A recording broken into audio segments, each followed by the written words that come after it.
Well, here I am again. June 18th, I believe it is. So we've made it pretty far into the COVID epidemic, right? So we went through a lockdown and we've eased up and started opening up and doing all that. There's been the big stimulus checks and, people have been off work for quite some time. But so here's where we are. So we're opening up. And just like people had said, just because the facts are facts, science really doesn't lie, and math doesn't lie either. So we open up, and in certain spots, the numbers start going up. Some people start freaking out, such as, some government entities, and I see the stock market do some funny stuff as a result from it and everything. And, well, it's not that you shouldn't freak out, but here's the thing. Everybody starts talking about, is there going to be another lockdown? I don't think so. And I don't think it's really appropriate at this point. You see, the purpose of the lockdown initially anyway was because we didn't have any preparations for this epidemic. We didn't have testing. We didn't have the right supplies for personal protective equipment. We didn't have any sort of studies for it. We weren't prepared to take care of people. We just weren't prepared for it. So to be able to deal with it, they had to shut everything down, okay? It's just how it was. So now that we've started opening back up, we're going to see those numbers go up. But here's the thing. Now we have multiple ways to test. You've got ways to test even in rural areas. Is it perfect? No, not by any means, but it's gotten a whole lot better than it was when we started. So we have testing not only just for identification of the organism, but also for antibody detection to see if somebody has formed antibodies to it. Now, they still don't understand everything about the antibody situation with this I say organism, but let's refer to it as this virus. I think we got a lot to go there. This one is particularly peculiar. Say that 10 times really fast. Heck, say it 3 times really fast. It is particularly peculiar. So we're not really sure about the antibody data with this one yet. I know I just seen a case that was reported where a woman had been had been diagnosed with the COVID-19 virus. She got hit pretty hard with it, but she did recover from it, and she actually recovered from it from home. But she had nothing good to say about the experience. And she actually had developed some antibodies to it, and got to the point where she went and made a donation of plasma so that her plasma could be given to some other critically ill people with the condition and have a fighting chance. And she was very proud that she was going to be able to actually have 8 units out there that would go to people for, to help with therapy or treatment. And lo and behold, she got sick again, and they did some testing, and she was positive for COVID-19 again. Now, so I just bring that up to say we still don't know what to expect. But do we shut down? No.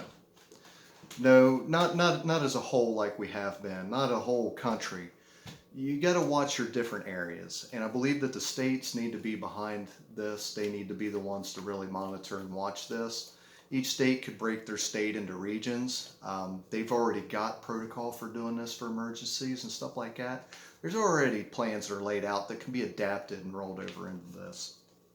But what they basically have to do, if you're familiar with an old milking stool, now I come from a dairy farming background, never had the milk from a milking stool, but I am aware that milking stools had 3 legs. Why did they not have 4 legs? Well, 3 legs actually will sit on unstable ground better. So traditionally, the milking stool had 3 legs. Well, as we approach this COVID-19 situation and we want to stay open, we have to pay attention to the 3 legs. If we keep the 3 legs kind of in balance per se, then that's the best that we can really do.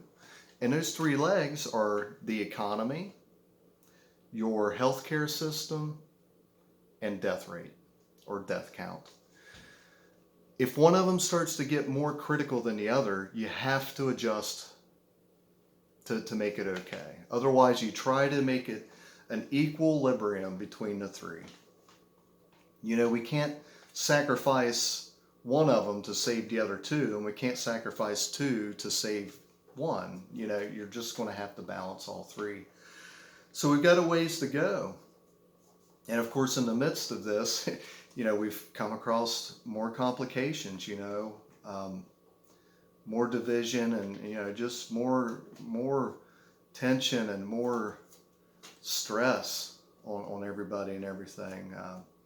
But anyway, so, you know, that's where we are. We've got a little ways to go with this. And I'm hoping that some prudent people will help lead the way on this, because you can't always rely on what's in control right now to really lead the way. I think they're trying, but you know, you can't expect the government to take care of you. It's we the people. So, you know, we really need to as a whole. So with that said, you know, what do you do as your part? You know, if you're, you know, going to work and going to the grocery shopping and now starting to like open up and continue to do things as we did before to the best of your ability, you know, wear a mask. I know I've heard a lot of negative talk about the mask, but I'm telling you, it's not hurting anything. But anyway, the social distancing, mask wearing, washing your hands, you know, cleaning, just being aware and just trying to not create more of a problem with it. You know, if you're going to go protest your local government to open up, I would just recommend not to do it in a dense crowd without masks and stuff, because you're just not demonstrating that you're able to do what you need to do. But anyway, just be safe that way. And basically, when the areas do get hit pretty hard and the count starts to come up, you have to adjust. But for the most part, a lot of rural areas have really been blessed and really have not spiked as far as the counts and everything. So, you know, I think we can pull it off to function and to actually get the economy really, really back in gear and everything compared to what it's been. And we just have to be smart about it, and we just have to be safe, and we have to be wise, you know. But in all honesty, in crunching the numbers and looking at the flow of things, way back in the beginning of this, January coming into February, I had done some calculations and did what's kind of referred to as that's ludicrous, that's a crazy calculation. And what I mean is I took a calculation and calculated it at the lowest that I could. Took our population as a country, and you know, it's kind of a mythical thing, not exactly sure where it stands, but I took it to the lowest degree.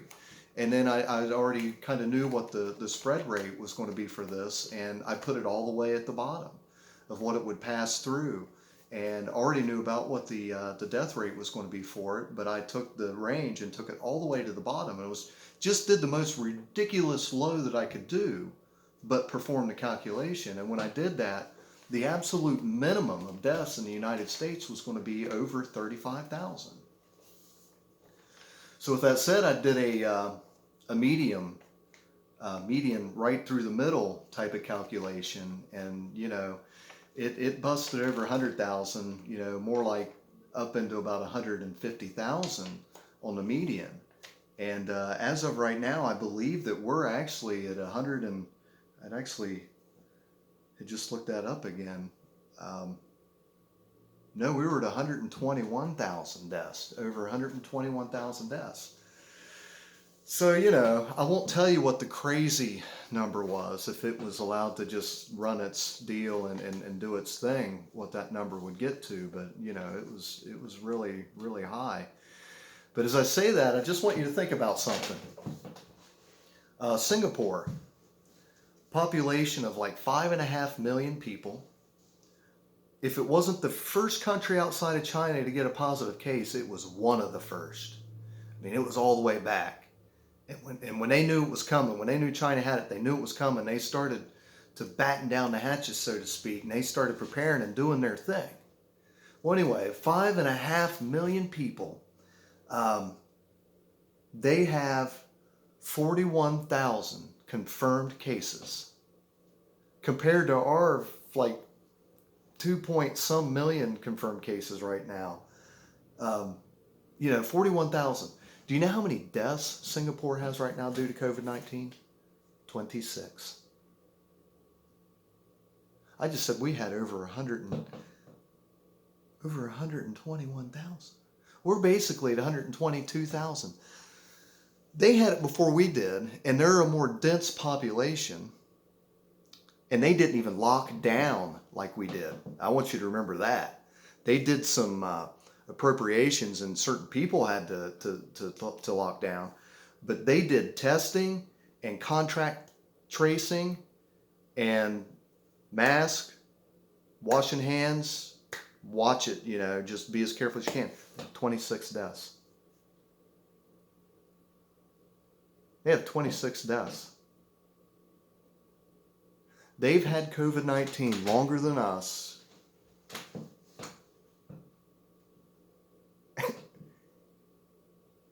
Or in a much denser population. Even if you take the 350 million that we might be and compare it to the 5.5 million and do it in a ratio, we have nearly 122,000 deaths. They have 26. Some people just don't respond to things like other people. So anyway, tried to make this short, but really the short of it is, hey, we've been through a really bad spot.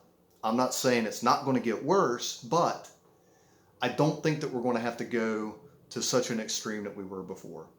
If everybody would get on board, if everybody gets on board and we let the powers that be, not the very high powers, of course the highest power is God, and that's, anyway.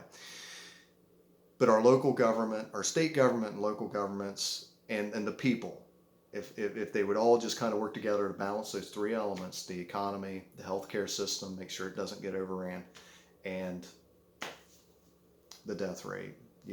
Right now Texas is really dealing with it. Some other states, since they've opened up, but their hospital systems, their healthcare systems that have gotten overwhelmed, they've at least been able to move out. They've been able to move people and to bring them out. They just need to adjust with it and do a little bit of restriction in those areas until they can get it under control again. But let everybody else kind of keep going. You might disagree with me, and that's fine. You're allowed to do that. That doesn't make either of us really wrong. It just means that we have differences of opinion on it. But anyway, I just wanted to throw that out there. I hope everybody's being safe and that they're doing well. Because I want you to be safe, be smart, be wise. And welcome to the new normal.